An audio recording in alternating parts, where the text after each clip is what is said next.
क्या आप लेसिक के लिए एलिजिबल हैं? क्या आपका चश्मे के नंबर जितना है वो लेसिक से हट सकता है या नहीं हट सकता है?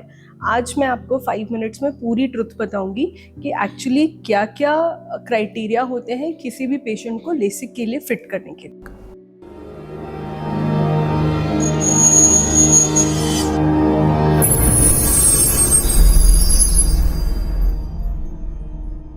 हाय फ्रेंड्स, मैं हूं डॉक्टर त्रोशा अग्रवाल और आप देख रहे हैं आई हेल्थ फॉर यू। जब कोई भी पेशेंट लेसिक के लिए जाता है और वो लेसिक से अपना चश्मे का नंबर हटाना चाहता है तो कहते हैं कि मेरा नंबर इतना है। हमें भी काफ़ी सारे क्वेरीज आते हैं यूट्यूब कमेंट्स में और कॉल्स भी आते हैं कि मेरा नंबर 4 है, मेरा नंबर 5 है, क्या मेरी आंख में लेसिक हो सकता है?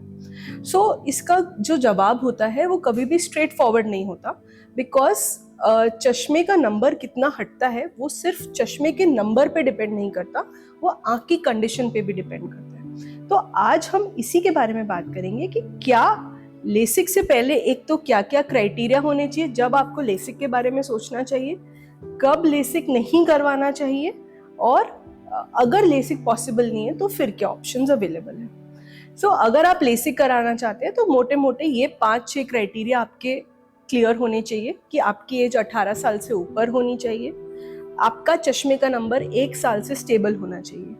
अब स्टेबिलिटी का मतलब ये है कि अगर 1 साल में 1 डायोप्टर से ज्यादा चश्मे का नंबर नहीं बढ़ा है तो इसको हम स्टेबल ही कहते हैं। अगर 0.25 या 0.5 बढ़ता है तो इसको हम इंक्रीज इन ग्लास पावर नहीं कहते हैं, इसको स्टेबल ग्लास पावर ही कहा जाता है। थर्ड, आपको आंख में और कोई ड्राइनेस या ऐसी कोई आंख की बीमारी नहीं होनी चाहिए जिसकी वजह से आपको देखने में प्रॉब्लम हो या आई में और कोई कंडीशन हो।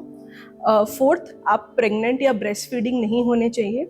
एंड फिफ्थ, आंख में और कोई प्रॉब्लम कॉर्निया की जैसे कि सीवियर ड्राइनेस या फिर केराटोकोनस, ये सब चीजें नहीं होनी चाहिए। तो अगर ये सारे क्राइटेरिया मीट होते हैं कि आपका एज 18 साल से ऊपर है, चश्मे का नंबर 1 साल से स्टेबल है, आंख में कोई मेजर ड्राइनेस नहीं है और आई में और कोई मेजर प्रॉब्लम नहीं है, बॉडी में भी डायबिटीज या फिर कोई सिस्टमिक इम्यून सिस्टमिक डिसऑर्डर नहीं है, तो बिल्कुल आप लेसिक के बारे में सोच सकते हैं और अपने डॉक्टर से डिस्कस कर सकते हैं। लेसिक के लिए जब हम जाते हैं तो ये क्राइटेरिया जब मीट हो जाते हैं उसके बाद हम आई का एक डिटेल्ड इवैल्यूएशन करते हैं। फर्स्ट थिंग इज कि हम आपके चश्मे का नंबर कंफर्म करते हैं कि जो आप चश्मा पहन रहे हैं और जो आपका चश्मे का नंबर आ रहा है उसमें कोई चेंज तो नहीं है और चश्मे का नंबर स्टेबल है कि नहीं है। सेकेंड, हम आपके आई का एक कॉर्निया का स्कैनिंग करते हैं जिसको टोपोग्राफी टेस्टिंग बोलते हैं। वो जरूरी है ये देखने के लिए कि कॉर्निया का शेप यूनिफॉर्म है कि नहीं और कॉर्निया का थिकनेस एडिक्वेट है कि नहीं। थर्ड जो होता है वो होता है ड्राइनेस का एवैल्यूएशन कि आंख में कितनी ड्राइनेस है।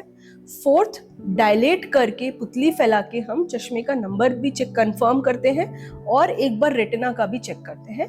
साथ ही साथ हम आई का भी एक कंप्लीट इवैल्यूएशन करते हैं ये जानने के लिए कि आई में और कोई मेजर प्रॉब्लम नहीं है।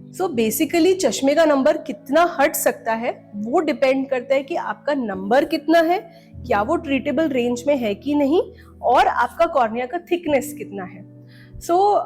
Normally 7 to 8 number minus and 5 से 6 नंबर तक प्लस, सिलेंड्रिकल 3 नंबर तक हम लेसिक के द्वारा हटा सकते हैं, प्रोवाइडेड कि हमारा कॉर्निया का थिकनेस एडिक्वेट हो।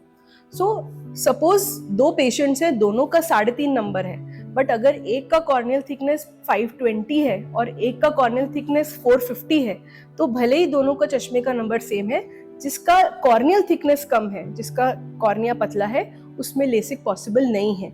इसीलिए इस बात का डायरेक्ट जवाब देना कि मेरा चश्मे का इतना नंबर है और क्या ये नंबर हट सकता है, इसको तुरंत नहीं बताया जा सकता है। उसके लिए हमको आई के और भी बहुत सारे टेस्ट करने की जरूरत होती है। सेकेंड, जब मैंने आपको बोला कि डिटेल्ड इवैल्यूएशन करते हैं तो हम आई का ड्राइनेस लेवल भी चेक करते हैं और अगर पेशेंट्स को सीवियर ड्राई आई होता है तो उस केसेस में भी हम लेसिक को अवॉइड करते हैं।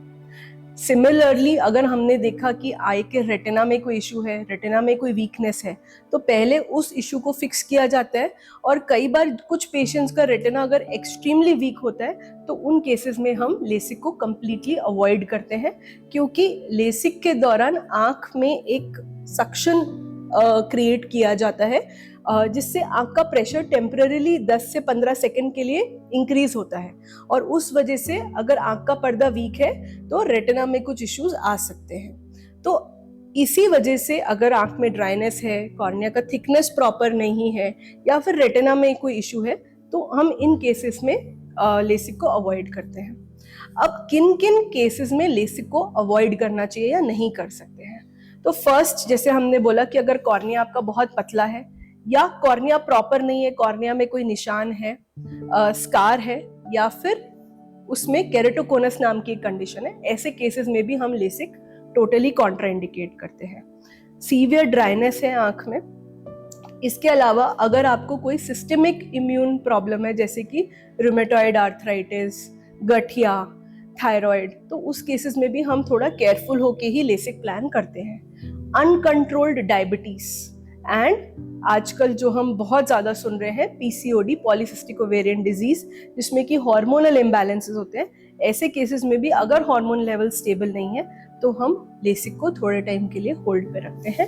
And also definitely pregnant breast feeding लोगों में हम लेसिक को अवॉइड करते हैं। तो ये सब कंडीशंस अगर है तो हमको लेसिक बिल्कुल भी नहीं प्लान करना चाहिए। बट बात यह है कि अगर आप लेसिक के लिए फिट नहीं है तो निराश होने की ज़रूरत नहीं है, बिकॉज हमारी टेक्नोलॉजीज इतनी एडवांस हो चुकी हैं कि हम कितना भी चश्मे का नंबर हटा सकते हैं विद मल्टीपल ऑप्शंस।